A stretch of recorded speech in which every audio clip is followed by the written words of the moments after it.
నమస్కారం. Four site ప్రేక్షకులకు ఒక గొప్ప కథను, ఒక గొప్ప ఇతిహాసాన్ని, ఒక గొప్ప చరిత్రను పరిచయం చేసే దిశగా మా ప్రయత్నం ఉంది. అందులో భాగంగానే మహాభారతం, లేకపోతే జయసంహిత, లేకపోతే భరత పేర్లు ఏవైనా అయి ఉండొచ్చు. ప్రపంచంలోనే అతిపెద్ద కావ్యమైనటువంటి మహాభారతాన్ని మీ ముందు ప్రజెంట్ చేసే ప్రయత్నంలో భాగంగా ఈ కార్యక్రమాన్ని నిర్వహిస్తున్నాం. వాస్తవానికి ఇది చెయ్యాలా లేదా అనేటువంటి కొంత తర్జన భర్జన కూడా పడడం జరిగింది. ఎందుకంటే మహాభారతం అనేటువంటి ఒక మహాకావ్యాన్ని వివరించాలన్నా, వర్ణించాలన్నా కానీ ఎంతో లోతుగా దాన్ని పరిశీలించాల్సి ఉంటుంది, ఎక్కడ తప్పులు పోకుండా. అది కాకుండా ఈ మహాకావ్యంలో ఒకరు కాదు, ఇద్దరు కాదు, వేలాదిగా పాత్రలు కూడా ఉంటాయి. ఈ పాత్రలకు సంబంధించినటువంటి వాళ్ళ క్యారెక్టరైజేషన్ కావచ్చు, ఇవన్నీ ఎలా ఉన్నాయి, వీటికి సంబంధించి. అంతేకాకుండా మహాభారతాన్ని కేవలం ఒక కథగా కాకుండా ఒక ఫిలాసఫీగా కూడా చూడాల్సినటువంటి బాధ్యత మనందరిపైన కూడా ఉంది. దాని నుంచి ఎంతో నేర్చుకోవచ్చు. జీవితం గురించినటువంటి మొత్తం కూడా మహాభారతం చదివితే తెలుసుకోవచ్చు అంటారు అనేక మంది గొప్ప గొప్ప వాళ్ళు. ఇక ఈరోజే కాదు, ఈ మొత్తం ఈ సిరీస్కి సంబంధించి మనతో పాటు డిస్కస్ చేయడానికి, మరింతగా అర్థమయ్యేలా చెప్పడానికి మా చీఫ్ అడ్వైజర్ సుధాకర్ శర్మ గారు మనతో పాటు సిద్ధంగా ఉన్నారు. నమస్కారం సార్. నమస్కారం విజయ్ గారు. సార్, అంటే చీఫ్ అడ్వైజర్ అని కేవలం మిమ్మల్ని అంతకు మాత్రమే పరిమితం చేయాలనేది నా ఉద్దేశం కాదు. ఒక ఫిలాసఫర్గా కావచ్చు, లేకపోతే అన్ని విషయాల్లో అవగాహన ఉన్నటువంటి మీతోటి ఈ ప్రోగ్రాం చేయడం నిజంగా గర్వకారణం అని చెప్పుకోవాలి. ముఖ్యంగా ఫోర్ సైట్స్ ఛానల్, ఇంకొకటి మీ అందరి ఆసక్తి చూస్తుంటే కూడా యువతరం ఈ విధంగా ఇతిహాసాలని, పురాణాలని, అలాగే మన ధర్మశాస్త్రాలని, వీటన్నిటి పట్ల అవగాహన కల్పించుకోవడానికి ఇటువంటి ప్రయత్నం చేయటం నిజంగా ముదావహం అని నేను భావిస్తున్నాను. పోతే మహాభారతం గురించి మాట్లాడుకున్నట్లయితే, నేను అన్నట్లుగా ప్రపంచంలోనే అతిపెద్ద కావ్యం, 1,00,000 శ్లోకాలు, 18 పర్వాలు. ఇక మహాభారతంలో అంశాలను పరిశీలించినట్లయితే 1 రోజు 2 రోజులు కాదు, ఒక జీవితకాలం దాని గురించి చదివినా కానీ ఇంకా ఎంతో కొంత నేర్చుకోవడానికి మిగిలే ఉంటుంది మహాభారతంలో. ఇకపోతే మహాభారతాన్ని ఎవరైతే రాశారని చెప్పడం కంటే, ఆయన చెప్తే గణపతి రాశారనేటువంటి నానుడి ఈ రోజు లోకంలో ఉంది. కాబట్టి సరే, ఆయన ద్వారా వచ్చింది మహాభారతం. కాబట్టి వ్యాసుల వారితోటే ఈ కార్యక్రమాన్ని ప్రారంభించుకుందాం. ముఖ్యంగా ప్రతి ఒక్కరూ, అంటే విష్ణు సహస్రనామాల్లో కూడా చాలా స్పష్టంగా పేర్కొనబడింది, వ్యాసాయ విష్ణు రూపాయ వ్యాస రూపాయ విష్ణువే అని. అంటే విష్ణువే వ్యాసుడు, వ్యాసుడే విష్ణువు, ఆయన్ను పదే పదే స్తుతించుకుంటూ ఈ కార్యక్రమాన్ని ప్రారంభిద్దాం. చాలా చాలా మంచి మాటతో మీరు నిజంగా వ్యాసాయ విష్ణు రూపాయ అనడం నిజంగా మన సంప్రదాయానికి సంబంధించినటువంటి అంశం. దాన్ని మీరు ఇప్పుడు ఆదిలో ప్రస్తావించడం శుభ పరిణామంగా నేను భావిస్తున్నాను. ముఖ్యంగా వ్యాసుల వారిని విష్ణు స్వరూపంగానే కాకుండా త్రిమూర్తి స్వరూపంగా కూడా భావించినటువంటి సంప్రదాయం మనది. అది ఎలా అంటే, అచతుర్వదనో బ్రహ్మ ద్విబాహురపరో హరిహి అఫాల నేత్ర శంభు భగవాన్ బాదరాయణ అని అంటారు. ఆ బాదరాయణ మహర్షి ఎవరైతే ఉన్నారో వారు త్రిమూర్తి స్వరూపం. ఎలా అంటే, అచతుర్వదనో బ్రహ్మ అని 4 ముఖాలు లేకుండా ఏకముఖి అయినా కూడా వారు బ్రహ్మకున్నటువంటి వేద విజ్ఞానం ఉండటం వల్ల చతుర్ముఖుడు అని అంటారు.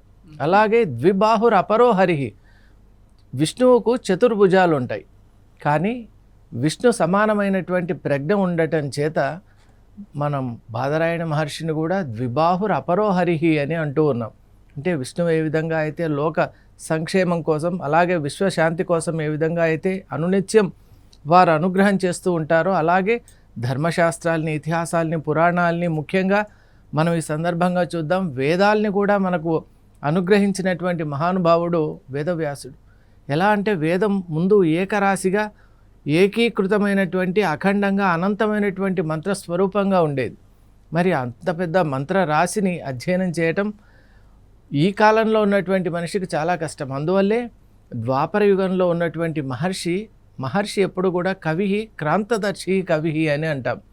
క్రాంతదర్శి కాబట్టి రాబోయే యుగాల్లో, తరాల్లో ఉన్నటువంటి మనిషిలో ఉన్నటువంటి భేదాన్ని, వాళ్ళ యొక్క శక్తియుక్తుల్ని, సామర్థ్యాన్ని కూడా తెలుసుకున్నటువంటి ఆ మహర్షి కలియుగంలో ప్రథమ పాదంలోనే ఇలా ఉంది. మరి రాబోయేటువంటి పాదాల్లో ధర్మం ఎలా ఉంటుంది, మానవుల యొక్క ఆలోచన విధానం, పరంపర ఎలా ఉంటుంది అనేటువంటి విషయాన్ని క్షుణ్ణంగా గ్రహించి వారు ఒక అద్భుతమైనటువంటి ప్రక్రియ చేశారు. ఏకీకృతమైనటువంటి వేదాన్ని చతుర్వేదాలుగా విభజన చేశారు. అందువల్లే బాదరాయణ మహర్షి అనేటువంటిది ఆయన మొదటి యొక్క పేరు, నామధేయం. మరి అటువంటి బాదరాయణ మహర్షి వేదాల్ని వ్యాసం చేయటం వల్ల, విభజన చేయటం వల్ల వేదవ్యాసుడయ్యాడు. అవును. అలాగే 4 వేదాలు ఋగ్యజు సామ అథర్వణ వేదాలుగానే కాకుండా ప్రతి వేదానికి కూడా 4 అంతర్భాగాలు చేశారు. సంహిత, బ్రాహ్మణ, ఆరణ్యక, ఉపనిషత్ అనేటువంటి 4 భాగాలు చేయటం వల్ల ఈ రోజుల్లో మనం ఉపనిషత్ అనేటువంటి భాగాన్ని వేదాంతం అని అంటాం. వేదానాం అంతః వర్తతే ఇది వేదాంతమని, ఏదైతే వేదముల యొక్క అంత్య భాగంలో చివరి భాగంలో ఉంటాయో అదే వేదాంతం, అదే ఉపనిషత్తుగా మనం ఈరోజు చూస్తున్నాం. అంటే ఒక వేదం అనేటువంటి వృక్షాన్ని వేదవ్యాస మహర్షి దర్శించారు. దాంట్లో ఆకులు, కొమ్మలు, పువ్వులు, అలాగే ఫలాలు ఎలాగైతే ఉంటాయో సంహిత, బ్రాహ్మణ, ఆరణ్యక, ఉపనిషత్తులు కూడా అలాగే ఉంటాయి. ఇక్కడ ముఖ్యంగా మనం గమనిస్తే ఉపనిషత్ అనేటువంటిది వేద వృక్షం యొక్క ఫలస్వరూపం. ఫలంలో సారం ఎక్కువ ఉంటుంది. వృక్షం అంతటా కూడా జీవసారం ఉన్నా కూడా ఫలాల్లో విశేషంగా విలక్షణంగా ఉంటుంది. కాబట్టి అటువంటి ఫలస్వరూపాన్ని మనకు ప్రత్యేకంగా ఉపనిషత్ రూపంగా దాన్ని విభజన చేసి అందించారు. కాబట్టి వృక్షం నుంచి ఫలం ఏ విధంగా సమాజానికి ఉపయోగపడుతుందో ఆ విధంగా నిజంగా కరెక్టే. అలాగే ఎందువల్ల అంటే మనిషి సామర్థ్యాన్ని బట్టి ఉపనిషత్తులు అయితే కనుక ఈ విధంగా విభజన చేసి ఉంటే అందుకోవడం కూడా సౌలభ్యం ఉంటుంది. కాబట్టి మంత్రరాశిలో ఏది సంహితో, ఏది బ్రాహ్మణో, ఏది ఆరణ్యకమో, ఏది ఉపనిషత్తో ఈనాటి మనిషికి దాన్ని పరిశీలన చేసి విభజన చేసి విశ్లేషించేటువంటి, విశదీకరించేటువంటి ఒక ప్రజ్ఞ వాళ్ళకు ఉండదు. కాబట్టి మనిషి యొక్క ప్రజ్ఞా పాఠవాల్ని కూడా మహర్షి వేదవ్యాస మహర్షి యుగ పురుషుడు, ఆయన యుగ గురువు కూడా. ఎందుకంటే మనకు సనాతన ధర్మంలో ఒక యుగ గురువు అనేటువంటి తత్వం కూడా ఉంది. దాని ప్రకారం మనకు 4 యుగాలు ఉంటాయి. కృతయుగము, అలాగే త్రేతాయుగము, ద్వాపర యుగము, కలియుగం. ప్రస్తుతం మనమంతా కూడా కలియుగంలో ఉన్నాం. అయితే ప్రతి యుగంలో కూడా ఒకే అఖండమైనటువంటి గురుతత్వం 4 రూపాలను ధరించి ఆ యుగంలో ఉన్నటువంటి మానవాళిని అంతటినీ కూడా అనుగ్రహిస్తూ ఉంటుంది, మార్గదర్శకం చేస్తూ ఉంటుంది. ఎందువల్ల అంటే ఒక గురువు సమాజాన్ని ఉద్ధరించగలడు, మార్గం చూపించగలడు. స్వయం తీర్ణ్వా పరాం స్థారయతి అని వేదం చెప్తుంది. అంటే ఒక నదిని కానీ, సముద్రాన్ని కానీ, ఒక మార్గాన్ని కానీ తాను ముందుగా చూసి తరించిన వాడే మిగతా వాళ్లకు మార్గదర్శకం చేయగలడు. కాబట్టి ఆ నేపథ్యంలో వేదవ్యాస మహర్షి ఆయన ద్వాపర యుగానికి చెందినవాడైనా కూడా ఈ 4 యుగాల్లో ఉన్నటువంటి మనుషుల యొక్క సామర్థ్యం తెలిసినవాడు. కాబట్టి రాబోయే కలియుగంలో ఉన్నటువంటి మనిషి ప్రజ్ఞకు తగినట్టుగా ఈ యొక్క విభజన చేశారు. అలాగే మనం అనుకుంటున్నట్టు అఖండమైనటువంటి గురుతత్వంలో కృతయుగానికి అంతటికీ కూడా యుగ గురువు మనకు దక్షిణామూర్తి. మౌనం వ్యాఖ్యానం అని కేవలం చిన్ముద్ర, దీన్ని చిన్ముద్ర అని అంటాం. అంటే సప్త రజస్తమో గుణాలు అనేటువంటి గుణాలని నిగ్రహించి వాటి ద్వారా జీవుడు ఎప్పుడైతే బ్రహ్మమును తెలుసుకుంటాడో దాన్ని అద్వైతం అని అంటాం. జీవో బ్రహ్మైవ నాపరహ, జీవుడు బ్రహ్మం కంటే భిన్నం కాదు, ఆ రెండు ఒక్కటే అనేటువంటి సిద్ధాంతం అద్వైత సిద్ధాంతం. సనాతన ధర్మానికి ఆయువు పట్టు అద్వైతం. కాబట్టి అటువంటి కృతయుగానికి అంతటికీ కూడా గురువు దక్షిణామూర్తి. అలాగే కృతయుగం తర్వాత వచ్చినటువంటిది చాలా విశేషం, త్రేతాయుగం. సప్తమావతారమైనటువంటి శ్రీరామచంద్రుడు అవతరించినటువంటి యుగం. కాబట్టి త్రేతాయుగానికి అంతటికీ కూడా యుగ గురువు దత్తాత్రేయ స్వామి వారు. అసలు త్రిమూర్తి స్వరూపం వారు కూడా. అలాగే మనం చూసినట్టయితే త్రేతాయుగం నుంచే గురు శిష్య పరంపర, అలాగే శాస్త్ర బోధ అనేటువంటి ఒక సంప్రదాయం కూడా అప్పటి నుంచే వచ్చింది అని చెప్తారు. అలాగే త్రేతాయుగం తర్వాత ఈరోజు ఎవరి గురించి మనం అందరూ కూడా మాట్లాడుకుంటూ తెలుసుకోవాలని అనుకుంటున్నాము. ఆ వేదవ్యాస మహర్షి, బాదరాయణ మహర్షి, ఆయన బాదరాయణ వేదవ్యాస మహర్షి ఈ యొక్క ద్వాపర యుగానికి అంతటికీ కూడా యుగ గురు. అలాగే ఆ తర్వాత ఇప్పుడు ప్రస్తుతం మనం ఉన్నది కలియుగం. అవును, కలియుగం యొక్క ప్రమాణం అంటే స్పాన్ ఎంత ఉంది అంటే 4,32,000 సంవత్సరాలు ఉంది. మరి 4,32,000 సంవత్సరాలని 4 భాగాలు చేయాలి. 4 పాదాలు చేస్తే 1,08,000 సంవత్సరాలు ఉంటాయి.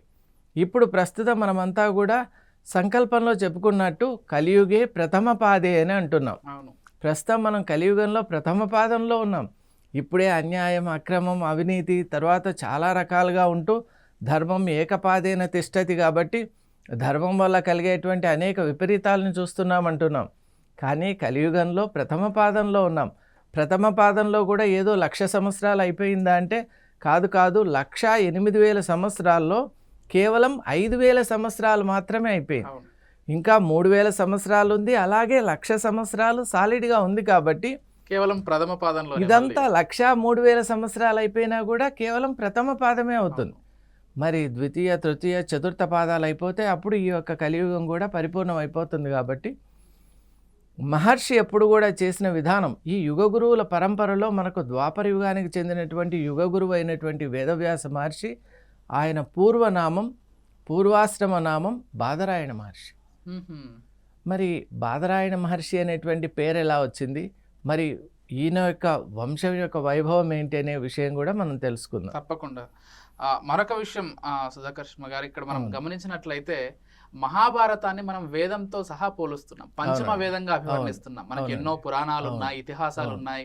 అయినప్పటికీ కూడా వేదంతో సమానంగా పోల్చదగినటువంటి గ్రంథం లేకపోతే కావ్యం ఏదైనా ఉందంటే అది మహాభారతంగా చెప్పుకుంటుంటాం. ఇప్పటికి కూడా ఆయన 4 వేదాలు విభజించారు, 5వ వేదంగా పంచమ వేదంగా మహాభారతాన్ని రాశారు అని చెప్తూ ఉంటారు.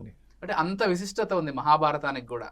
లేకపోతే మీరు చెప్పినట్లుగా అంటే ఎలాగో కలియుగం గురించి కూడా ప్రస్తావించారు కాబట్టి, అద్వైత సిద్ధాంతం గురించి చెప్పారు కాబట్టి, ఆది శంకరాచార్యుడే ఈ యుగానికి సంబంధించి గురువుగా భావించాలి అంటూ కూడా చెప్పుకుంటుంటారు. దీనికి సంబంధించి ఏం చెప్తారు మీరు? తప్పక ఆదిశంకరుల వారే కలియుగానికి అంతటికీ కూడా యుగ గురువు అని మన సంప్రదాయంలో చాలా స్పష్టంగా మనకు నిర్దేశించబడింది. ఎందువల్ల అంటే సనాతన ధర్మం అనేది ఒక సమయంలో బౌద్ధము, జైనము, చార్వాకము, అలాగే 72 అవైదిక మతాల వల్ల అది సనాతన ధర్మం అంతా కారు మేఘాలు ఎలాగైతే మన గ్రామాలని, ప్రాంతాలని చుట్టుముట్టినప్పుడు భయంకరమైనటువంటి ఒక భీతావహమైనటువంటి ఒక వాతావరణం ఏర్పడుతుంది. అసలు మనం ముందుకు వెళ్ళాలా, ఎలా వెళ్ళాలి అనేటువంటి ఒక దిక్కుతోచినటువంటి స్థితిలో సనాతన ధర్మం అనేటువంటి ఒక జీవన జ్యోతి కొడిగట్టుకొని పోయేటువంటి ఆ సందర్భంలో మహాసముద్రంలో చుక్కాని లేనటువంటి ఒక నౌకలో మనం ప్రయాణిస్తుంటే ఉండేటువంటి అగత్యం ఎలా ఉంటుందో అటువంటి విపత్కర పరిస్థితుల్లో మనకు ఎప్పుడైతే ధర్మ స్థాపన కోసం గీతాచార్యుడు చాలా స్పష్టంగా చెప్పారండి. మనకు ఒక ఆశ్వాసన ఉంది, సనాతన ధర్మం ఎప్పుడూ కూడా సజీవంగా ఉంటుంది అనటానికి ఒక తార్కారణం ఏమిటి అంటే, యదా యదా హి ధర్మస్య గ్లానిర్భవతి భారత అభ్యుత్థానం అధర్మస్య తద్ ఆత్మానం సృజామ్యహం అని చెప్పారు. అంటే ఎప్పుడైతే మన సనాతన ధర్మంలో ఒక యాక్టివేటింగ్ మెకానిజం ఉంటుంది. అది ఎలా అంటే, ధర్మం ఎప్పుడైతే ఒక స్థాయి కంటే కూడా చాలా కింది స్థాయికి వస్తే ఆ ధర్మంలో నుంచి ఒక యుగ పురుషుడు వస్తాడు, ఒక అవతారం వస్తుంది, వచ్చి అక్కడ ఉన్నటువంటి ప్రజలందరినీ కూడా చైతన్యపరిచి మళ్ళీ సనాతన ధర్మంలో ప్రవేశపెడతాడు. అది ఎలా అంటే, ఈరోజు మన ఇళ్లలో కూడా మన అందరికీ వాటర్ ప్యూరిఫైయర్స్ ఉంటాయి. వాటర్ దాంట్లో ఒక లెవెల్ హెడ్ అని ఉంటుంది. అక్కడికి రాగానే అది సెల్ఫ్ యాక్టివేట్ అవుతుంది. వెంటనే ఆ లెవెల్ తగ్గగానే వాటర్ అనేది మళ్ళీ రీక్రియేట్ అవుతుంది. ఇలా మనం యాంత్రికంగానే ఇటువంటి విషయం చూస్తున్నాం, కానీ భౌతికంగా కాకుండా ఆధ్యాత్మిక జగత్తులో కూడా సనాతన ధర్మానికి అటువంటి అద్భుతమైనటువంటి మెకానిజం ఉంది. అందువల్ల ఈ ధర్మం అనేది చిరస్థాయిగా, చిరంజీవిగా ఇలా కొనసాగుతూ ఉంటుంది. ముఖ్యంగా ఈ సందర్భంలో మీ ఆసక్తి చూస్తుంటే ఒక విషయం చెప్పాలని అనిపిస్తోంది. అదేంటి అంటే, ఈ యొక్క ధర్మం మనది సనాతన ధర్మం. ధర్మం అంటేనే మనిషితో నిమిత్తం లేదండి. మామూలుగా మనం కొన్ని సందర్భాల్లో చూస్తే సంఖ్యను పెంచుకోవాలా, తగ్గించుకోవాలా అనేటువంటి రకరకాలైనటువంటి మీమాంసలు వేరే అన్య సందర్భాల్లో కనిపిస్తుంటాయి. కానీ సనాతన ధర్మం అనేటువంటిది శాశ్వతమైన ధర్మం. ఎలా అంటే, ఇప్పుడు గ్రావిటేషన్ అనేది ఉంది. గ్రావిటేషన్, గురుత్వాకర్షణ శక్తి, అది సృష్టితో పాటే వచ్చింది. మనిషి ఉన్నా లేకున్నా గురుత్వాకర్షణ శక్తి ఎప్పుడూ ఉంటుంది. ఇంతమంది మనుషులు ఉన్నారు కాబట్టి గురుత్వాకర్షణ శక్తి పెరగటమో, ఎవరు లేరు కాబట్టి తగ్గడమో ఉండదు. అలాగే మనిషి రాకముందు జీవజాలం అంతా కూడా ఈ యొక్క జలములోనే ఎక్కువ ఉంది అని చెప్తారు. ఇప్పుడు కూడా మనం మోడర్న్ సైన్స్ ప్రకారం మనం చూస్తే 90% of the life exist below the water అని అంటాం. మనం ఇక్కడ సర్ఫేస్లో చూసేటువంటి ప్రాణశక్తి, వైవిధ్యభరితమైనటువంటి ఫ్లోరా అండ్ ఫానా మనం చూసినట్టయితే ఓన్లీ 10%. మరి ఈనాటికి ఇలా ఉంటే సృష్టి ప్రారంభమైన సమయంలో కూడా 90% అయినటువంటి ఆ జలం ఉన్నప్పటికీ కూడా గురుత్వాకర్షణ శక్తి ఎలా ఉందో అలాగే సనాతనమైనటువంటిది ఒక ధర్మం ఉంది. యావత్ అండాండము, పిండాండము, బ్రహ్మాండాన్ని కలిపి ఉంచేటువంటి ఆ ధర్మం ఏదైతే ఉందో ఆ ధర్మానికి మనిషితో నిమిత్తం లేదు. మనిషి తాను బాగుపడాలంటే ధర్మంతో అనుసంధానం కావాలి. అందువల్లే మీరు అన్నట్టు పంచమ వేదంగా మహర్షి ఈ యొక్క మహాభారతాన్ని రచించి మనందరికి కూడా ఇచ్చారు. అవును, ఈ సందర్భంలో అది ఎలా రాయబడింది కూడా మనం తెలుసుకుందాం. తప్పకుండా. అసలు ఎలా అంటే ఇంకొక ప్రధానమైన ప్రశ్న ఏంటంటే, మనం ఆ వ్యాసుల వారి జన్మ వృత్తాంతం చూసినట్లయితే ఆయన పుట్టుకతోటే మహర్షిగా మారి అవునండి, గంగా నది ఒడ్డుకో లేకపోతే అడవులకు వెళ్ళి ఆయన తపస్సు చేసుకుంటూ ఉన్నారు. మనం గతంలో చూసుకున్నట్లయితే, ఎందుకంటే గత ఆ యుగంలో చూసుకున్నట్లయితే వాల్మీకి మనిషిగా పుట్టి ఆయన మారి మంచివాడిగా మారి, ఒక దొంగగా ఉన్న తర్వాత మంచివాడిగా మారి రామాయణాన్ని రచించడం జరిగింది. కాకపోతే ఇక్కడ మహాభారతాన్ని రచించే విషయంకి వచ్చేసరికి సాక్షాత్తు విష్ణు రూపమే ఆయనే పుట్టి ఆయనే రాశాడు. మానవాళికి ఎప్పటికీ ఉండేలాగా, ప్రతి యుగానికి ఉండేలాగా ఆయనే స్వయంగా రాసినట్లుగా కూడా చెప్పుకుంటుంటారు. అంత విశిష్టమైనదిగా కూడా చెప్పుకుంటుంటారు. ఎలా రాయడం జరిగింది, ఎవరు రాయడం జరిగింది, సాక్షాత్ విఘ్నేశ్వరుడే రాశాడు కూర్చుని కూడా చెప్తారు. ఈ వృత్తాంతం గురించి ఇది ముమ్మాటికి నిజం. ముఖ్యంగా మనం మీరు అన్నట్టు ఇక్కడ 2 అంశాలు ఉన్నాయి. ఒకటి వేదవ్యాస మహర్షి యొక్క జన్మ వృత్తాంతం, అలాగే మహాభారత రచనకు సంబంధించినటువంటి అంశం. ముఖ్యంగా మనం చూస్తే మహర్షి యొక్క జన్మ వృత్తాంతం ఎలా ఉంది అంటే, వ్యాసం వశిష్ఠ నప్తారం శక్తై పౌత్రం అకల్మషం అని పరాశరాత్మజం వందే శుకతాతం తపోనిధిం అని. మనకు ఈ మధ్యకాలంలో ఆఫీస్లో ఎక్కడ పోయినా కూడా ఒక ఐడెంటిటీ కార్డు ఇస్తారు, ఐడి కార్డు అని ఇస్తారు. దాన్ని మనం డిస్ప్లే చేస్తూ ఉంటాం.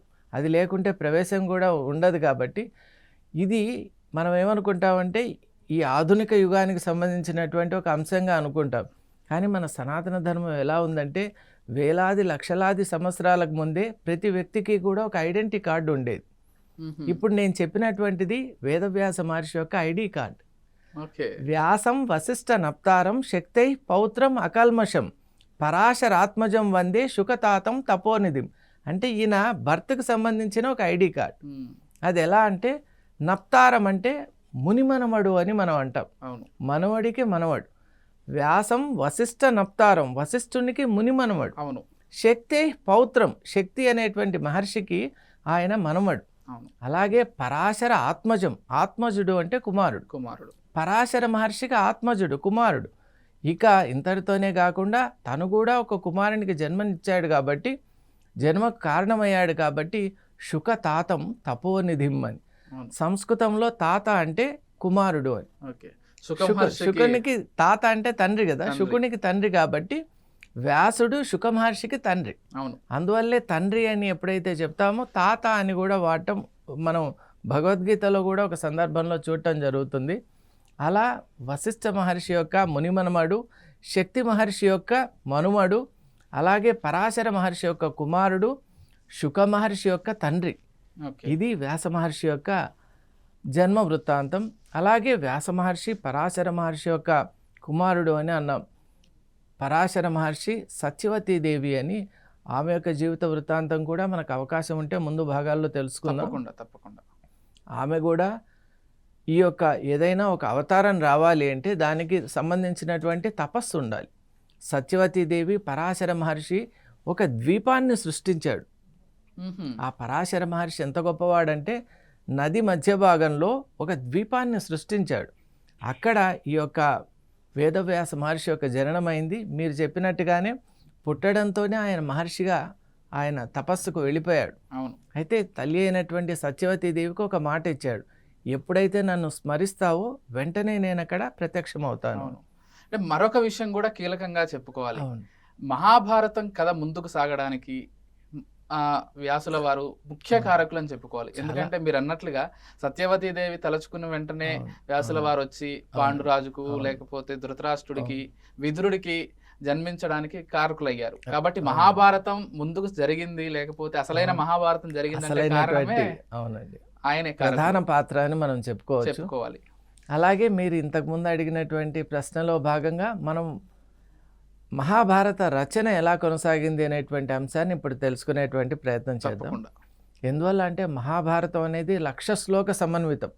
1,00,000 శ్లోకాలతో ఉన్నటువంటి ప్రపంచ సాహిత్య వాన్మయంలోనే అతిపెద్ద గ్రంథం మహాభారతం. మరి ఇంత పెద్ద గ్రంథం 18 పర్వాలతో ఉన్నటువంటి గ్రంథాన్ని మనస్సులో తపస్సు ద్వారా ఆయన సంకల్పం చేసుకున్నాడు. మామూలుగా ఒక మహర్షి గ్రంథం ఇస్తున్నాడు అంటే ఈరోజు రేపట్లో మనం కదా రాసినట్టు గ్రంథాలని ఆలోచన చేసి రాయటం కాదండి. వాళ్ళు సృజన చేసుకొని వాళ్ళ తపస్సంతా కూడా ఆ గ్రంథానికి జోడించి అనుసంధానం చేసి ప్రపంచానికి ఇస్తారు. అందువల్లే ఆ గ్రంథం సూర్య చంద్రులు ఉన్నంత వరకు కలకాలం ఉంటుంది. తపస్సు కదా, అది గ్రంథం కాదు. ఆ మహర్షి యొక్క తపస్సును మానవాళికి దారపోస్తున్నాడు కాబట్టి ఆ గ్రంథంలో అంత శక్తి ఉంటుంది. మహాభారత రచన విషయంలో కూడా మహర్షి సృజన చేసుకున్నాడు, కానీ 1,00,000 శ్లోకాలు రాయగలిగినటువంటి, అది మహర్షి చెప్పేటువంటి వేగాన్ని తట్టుకొని రాయగలిగినటువంటి లేఖకుడు అంటే స్క్రైబ్ అని మనం అంటాం. మరి ఆ స్క్రైబ్ ఎవరు అని ఆలోచన చేస్తే అందరూ కూడా పెద్దవాళ్ళు ఒకే ఒక వ్యక్తిని సూచించారు. ఎందుకంటే గమ్ అనేటువంటి అక్షరమే జ్ఞానం. గమ్ అనేటువంటి బీజాక్షరం జ్ఞానాన్ని సూచిస్తుంది. అలాంటి గకార స్వరూపుడైనటువంటి గణపతి మాత్రమే ఈ కార్యక్రమాన్ని విజయవంతంగా చేయగలడు అని అన్నప్పుడు మహర్షి కూడా ఎంత శిష్టాచార సంపన్నుడంటే వెంటనే గణేశ్వరుని ప్రార్థించలేదు. గణేశ్వరునికి తల్లిదండ్రులైనటువంటి గణేశ్వరునికే కాదు, మనకు లోకానికి, మీరు అన్నమాట నిజంగా అది మహాకవి కాళిదాసు కూడా ఇదే అన్నాడు. రఘువంశ మహాకావ్య ప్రారంభంలో వాగర్థావ్య సంపృక్తవు వాగర్థ ప్రతిపత్తయే జగతః పితరౌ వందే, జగతః పితరౌ వందే పార్వతీ పరమేశ్వరో అన్నాడు. కాబట్టి సమస్త చరాచరమైనటువంటి జగానికి కూడా ప్రతి ఒక్కరికి తల్లి తండ్రి పార్వతీ పరమేశ్వరులు కాబట్టి వాళ్ళను ఉద్దేశించి ప్రార్థించాడు. అప్పుడు వాళ్ళు సమ్మతించి ఇది లోకానికి అనుగ్రహప్రదాయకం మహాభారత గ్రంథం కాబట్టి దీని రచన అనేటువంటిది ఆవశ్యకం కాబట్టి వెంటనే గణేశ్వరునికి చెప్పారు మహర్షి సంకల్పించినటువంటి కార్యక్రమాన్ని దిగ్విజయం చేయమని. అప్పుడు ఇంతమంది సమస్త లోకాల్లో ఉన్నటువంటి వాళ్ళందరూ కూడా పెద్దలు గణేశుడే చేయగలడని చెప్పిన, తల్లి తండ్రి కూడా ఆజ్ఞాపించిన, మహర్షి అభ్యర్థించిన గణేశ్వరుని యొక్క సంపత్తి, ఆ వినయ వైభవం ఎలా ఉంది అంటే విద్యా వైభవం. తల్లి తండ్రికి పాదాలకు నమస్కరించి వారి ఆశీర్వచనం తీసుకొని అప్పుడు ఉద్యుక్తుడైన. అంటే వాళ్ళల్లో ఎలా ఉందంటే ప్రతి చర్య కూడా మనం గమనిస్తే సమస్త లోకాలు ప్రకీర్తిస్తున్నా కూడా ఆ భావన లేదు, అహం భావన అనేటువంటిది లేదు, ఉండదు. ఎంత మనం గొప్పవాళ్ళమైనా కూడా పెద్దల ఆశీర్వచనంతోనే ఒక పని మనం పరిపూర్ణం చేయగలమనేటువంటి ఒక భావన వాళ్ళకు ఉంది కాబట్టి గణేశ్వరుడే తల్లి తండ్రి ఆశీర్వచనం తీసుకొని ఆ కార్యక్రమానికి పూనుకున్నాడు. తద్వారా ప్రపంచానికి ఒక నీతిని ఏర్పరుస్తున్నాడు. మనం ఎంత ఎదిగినా ఒదిగి ఉండటంలోనే మన ఔదార్యం ఉంది. ఎందువల్ల అంటే ఈనాటికి మనం సమాజంలో చూస్తుంటే చిన్న చిన్న పనులకు చిన్న చిన్న విజయాలకే పొంగిపోతున్నటువంటి నేపథ్యం ఉండడంతో మహాభారతం చెప్తోంది, సమస్త సృష్టి కూడా చెప్తోంది గణేశ్వరుని మించిన వాడు లేడు అన్న గణేశ్వరుడు ఆ భావన తన తలకు తీసుకోలేదు. వంగి ఒదిగి ఉండి వినయంగా పెద్దల ఆశీర్వచనం తీసుకొని అప్పుడు కార్యక్రమానికి పూనుకున్నాడు. కానీ గణేశ్వరునికి ఒక నియమం ఉంది. అదేమిటి అంటే ఆయన రాసేటువంటి వేగానికి తగినట్టు మహర్షి చెప్పాలి.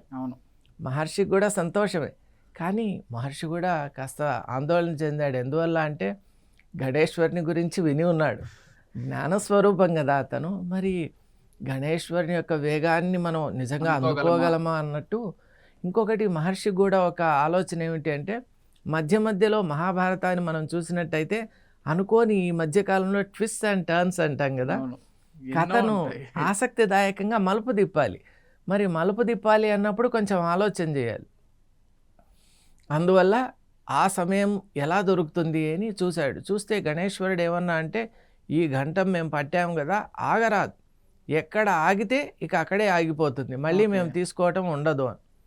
మరి మహర్షి కాబట్టి ఆయన కూడా వినయంగా ఒక ప్రార్థన చేశాడు. అయ్యా గణేశ్వర, నువ్వు నిజంగా నిర్విఘ్నంగా ఏ కార్యక్రమమైనా పరిపూర్ణం కావాలి అంటే మేమందరూ నిన్నే కోరుతూ ఉంటాం కాబట్టి ఈరోజు ఆ కార్యక్రమానికి మీరే కూర్చున్నారు, కానీ మీ యొక్క ఆజ్ఞనేమో ఈ విధంగా ఉంది, మీది ఆజ్ఞ అయితే మాదొక విన్నపం అన్న. చూసారా ఆనాటి కాలంలో సంస్కారం, ఎంత సంస్కారం అంటే. అప్పుడు వెంటనే గణేశ్వరుడు అన్నారు, మహర్షి యొక్క వాక్కు మేము ఎప్పుడు పాటిస్తాం కాబట్టి తెలియచేయండి. అప్పుడు మహర్షి అన్నారు, నేను చెప్పేటువంటి ప్రతి శ్లోకం, ఇక్కడ ఒక విషయం తెలుసుకోవాలి, తెలుగులో రాసినటువంటి వాటిని పద్యములు అంటాం, ఛందస్సుతో కలిగి ఉండి మనం ఏదైతే తెలుగులో రాస్తామో వాటిని పద్యములు అంటాం. అలాగే ఛందస్సుతో ఉన్నటువంటి సంస్కృతంలో రాయబడిన వాటిని శ్లోకాలు అంటాం. కాబట్టి పద్యంకు శ్లోకంకు తారతమ్యం ఉంది, డిఫరెన్స్, వ్యత్యాసం. మరి ఆ 1,00,000 శ్లోకాలు నేను చెప్పేటప్పుడు ప్రతి శ్లోకాన్ని కూడా మీరు అర్థం చేసుకొని రాయాలి అన్నారు. అర్థం చేసుకోవాలి. మామూలుగా గణేశ్వరునికి అది చాలా సులభ సాధ్యం, సింపుల్ అంటాం కదా, అలా చాలా సింపుల్. కానీ మహర్షి వాక్కు కాబట్టి ఇంకొకటి, అప్పటి కాలంలో ఏదైతే అంటారో కట్టుబడి ఉంటారు. ఒక శ్లోకాన్ని నేను అర్థం చేసుకొని నేను రాస్తాను అన్నాక ఆ మాట కట్టుబడతారు. మరి అలాగే అన్నారు. అప్పుడు మహర్షి వెంటనే ఏం చేశారంటే తాను ఇక ప్రార్థన చేసి ఆ 1,00,000 శ్లోకాలు చెప్తూ ఉన్నారు. మధ్య మధ్యలో మహర్షికి ఎప్పుడైతే కొంచెం సమయం కావాలి అని అనిపించిందో అప్పుడు చాలా కఠినమైనటువంటి శబ్దాలు, అలాగే చాలా అంటే చిక్కుముడి లాంటి ఒక కఠిన శ్లోకాన్ని ఒకదాన్ని ప్రవేశపెట్టేవారు. అప్పుడు అంతటి విజ్ఞానవంతుడైన గణేశుడు కూడా మాట ఇచ్చాడు కదా, ఆలోచించాడు. నిజంగా మహర్షి భావన ఏంటి, మహర్షి హృదయం ఏంటి, నిజంగా మహర్షి ఇప్పుడు ఉన్నటువంటి ఈ సందర్భంలో కాంటెక్స్ట్ అంటాం కదా, ఈ అర్థం తీసుకున్నాడు. ఎందువల్ల అంటే సంస్కృతంలో ఉన్నటువంటి పదాలు చాలా వివిధమైన అర్థాలు ఇస్తాయి. వాస్తవం. ఒక చోట ఒక అర్థం, ఇంకో చోట ఇంకోటి అన్వయం కాదు. కాబట్టి మహర్షికి మాట ఇచ్చాడు కాబట్టి అలా అన్వయం చేసుకోవడంలో కొంచెం సమయం వచ్చింది. ఆ సమయాన్ని సద్వినియోగం చేసుకున్నాడు మహర్షి. అలా చేసుకొని 1,00,000 శ్లోకాలు. అయితే ఈ మధ్యలో గణేశుని యొక్క జనహితానికి, లోకహితానికి సంబంధించినటువంటి ఒక కార్యక్రమం జరిగింది. అది ఎలా అంటే రాస్తున్నటువంటి గణేశుడు, మహర్షి చెప్పడం, గణేశుడు రాయడం, ఈ వేగంలో ఆ లేఖిని అనేటువంటిది సరిపోవడం లేదు. ఆ వేగాన్ని అందుకోలేకపోతుంది. అప్పుడు గణేశుడు ఆలోచించాడు, కలియుగంలో మనిషికి కావలసినటువంటి ధర్మార్థ కామమోక్షాన్ని, చతుర్విధ పురుషార్థాన్ని అని చెప్పబడినటువంటి చతుర్విధ పురుషార్థాలకు సంబంధించినటువంటి పంచమ వేదం ఇది రూపుదిద్దుకుంటోంది. మరి ఈ లేఖిని ఏదైతే ఉందో, ఘంటం ఏదైతే ఉందో ఆ విధంగా లిఖించడానికి ఉపయోగపడటం లేదని భావించి, నిజంగా చెప్పాలి అంటే ఏనుగు, హస్తి అంటాం కదా, ఎలిఫెంట్కు ముఖ్యమైనటువంటిది దంతం. అసలు దంతం అంటే ప్రాణప్రదం, నిజంగానే ప్రాణప్రదమే అది. అటువంటి ప్రాణప్రదమైనటువంటి దంతాన్ని కూడా ఆయన విరిచి ఆయన దాన్నే ఘంటంగా వాడుతూ అప్పుడు తన వేగానికి సరిపోయినట్టు రాయగలిగాడు, పూర్తి చేశాడు. ఆయన గ్రంథాన్ని, పంచమ వేదాన్ని ప్రపంచానికి అక్షరబద్ధం చేయటమే కాకుండా ఏకదంతుడయ్యాడు. అందువల్లే ఈనాటికి కూడా అగజానన పద్మార్కం గజాననం అహర్నిశం అనేక దంతం భక్తానాం ఏకదంతం ఉపాస్మహే అని. ఈ ఒక్క లైన్లోనే మనం సంస్కృత భాషను చూస్తే దంతం అనేటువంటి శబ్దం అనేక దంతం భక్తానాం ఏకదంతం ఉపాస్మహే అన్న. ఒకచోట దంతం అంటే భక్తుల యొక్క కోరికలు, వాళ్ళు భక్తులు ఏదైతే అనుకుంటూ ఉంటారో వాళ్ళ వాంట్స్ అనమాట, డిజైర్స్. ఇంకొక రకంగా దంతం అంటే ఏనుక్కున్నటువంటి దంతం. భక్తుల యొక్క అనేక దంతాలని అంటే అనేక కోరికల్ని ఏకదంతుడు పరిపూర్ణం చేస్తున్నాడు అని అర్థం. అది చాలా చాలా చక్కగా, అద్భుతం. అందువల్లే అలా మనకు మహాభారతం అనేది అందించబడింది. చాలా చక్కగా చెప్పారు సుధాకర్ శర్మ గారు. ఎందుకంటే అసలు మహాభారతం ఎలా వ్రాయబడింది ఏంటి అనేది ఎపిసోడ్ లో చూసాం. ఇక తర్వాత ఎపిసోడ్ లో అసలు వ్యాసుల వారు రాసినటువంటి ఇతర ఇతిహాసాల గురించి, పురాణాల గురించి, వారి ఇతర జీవితం గురించి, అసలు ముందు ముందు ఏం జరగబోతోంది, వారి పాత్ర ఏ విధంగా ఉంది మహాభారతంలో, ఈ విషయాలు తెలుసుకునే ప్రయత్నం చేద్దాం. Thank you so much Sudhakar. Thank you.